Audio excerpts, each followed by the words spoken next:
Assalamualaikum warahmatullahi wabarakatuh.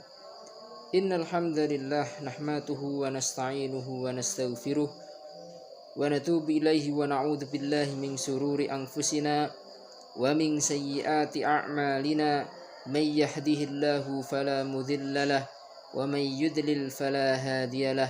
Asyhadu an la ilaha illallah wahdahu la syarika lah wa ashhadu anna Muhammadan abduhu wa rasuluhu la nabiyya wa la rasula ba'da amma ba'du.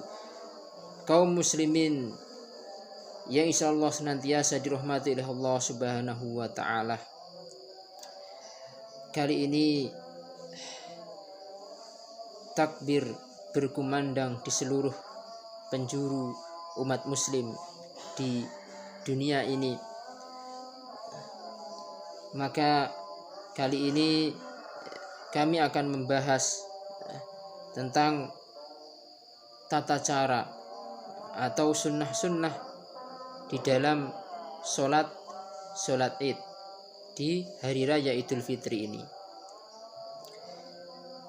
Ringkasnya saja akan kami sampaikan gimana ringkasnya, sunnah-sunnahnya, dan juga karena qadarullahu wa masyafa'a kita sedang mengalami situasi yang seperti ini atau situasi pandemi virus corona COVID-19, maka sesuai dengan anjuran pemerintah bahwasanya untuk sholat Id di rumahnya masing-masing. Kaum muslimin rahimani wa rahimakumullah dimanapun Anda berada, sebelum melakukan sholat Id bahwasanya banyak sunnah-sunnahnya, tetapi kami akan sampaikan ringkasnya saja. Yang pertama adalah mandi. Maka mandi ini seperti mandi besar. Niat mandi untuk berniat Allah Subhanahu wa taala untuk melaksanakan sholat Idul Fitri. Dan yang kedua, makan kurma. Makan kurma dengan jumlah ganjil jika ada, atau yang lainnya. Kalau orang Indonesia tidak ada kurma, ya bisa nasi yang biasanya mau dibawa ke tempat sholat Id, atau kue ataupun ya yang semisalnya di daerahnya yang biasa dimakan. Dan nomor 3, waktu sholat Id 15 menit setelah, di antara kira-kira 15 menit setelah matahari terbit sampai menjelang duhur. Baik, mungkin hanya itu yang kami sampaikan mengenai sunnah-sunnah atau bagaimana apa yang kita lakukan sebelum sholat Id. Di antara tata cara, sekarang tata cara sholat Id di rumah. Mungkin pemirsa atau kaum muslimin jemaah semuanya yang di rumah belum mengetahui bagaimana atau bingung bagaimana, atau belum pernah menjadi imam bagi keluarganya, mungkin bagaimana mengimami keluarga di dalam di rumah sholat Id sendiri sesuai dengan anjuran pemerintah karena situasi yang seperti ini. Maka kaum muslimin rahimani wa rahimakumullah, maka tata cara sholat Id di rumah yaitu niat. Yang pertama adalah niat. Niat bahwasanya dia adalah mau sholat Id, Idul Fitri. Lalu kedua, takbiratul ihram.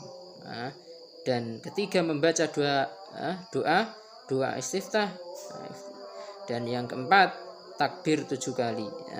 Takbir, zawaid, dan tambahan. Boleh membaca tahlil dan takhir, dan tahmid. Lalu Al-Fatihah. Yang kelima adalah membaca ta'awud. Yang kelima adalah ta'awud, membaca surat Al-Fatihah. Dan kaum muslimin rahimani wa rahimakumullah, yang keenam adalah membaca surat Al-A'la atau selainnya. Lalu ruku', i'tidal, sujud, duduk di antara dua sujud, kemudian takbir untuk berdiri rakaat kedua. Nah, lalu takbir 5 kali, membaca surat Al-Fatihah, setelahnya takbir 5 kali, atau rakaat yang kedua takbir 5 kali, lalu membaca surat Al-Fatihah, membaca surat Al-Ghasyiyah atau selainnya. Nah, yang pertama Al-A'la, sabihisma rabbikal a'la, ya. Itu yang kedua, rakaat kedua setelah takbir 5 kali baru kita membaca Al-Fatihah, lalu membaca surat Al-Ghasyiyah atau hal ataka hadisul ghasyiyah. Dan ke-11 rukuk. Dan setelah membaca Al-Ghasyiyah itu yang kedua itu, lalu rukuk dan seterusnya, lalu disambung dengan salam terakhir. Dan nomor 12 yaitu boleh khutbah setelah sholat tersebut, boleh khutbah id ataupun tidak. Ya, kalau di rumah ya tentunya mungkin bisa khutbah kalau mungkin di rumah ada keluarga besar, ya, keluarga besar yang di rumah, tentunya pemirsa semua jamaah kaum muslimin, ya, dimanapun Anda berada bisa melakukan khutbah.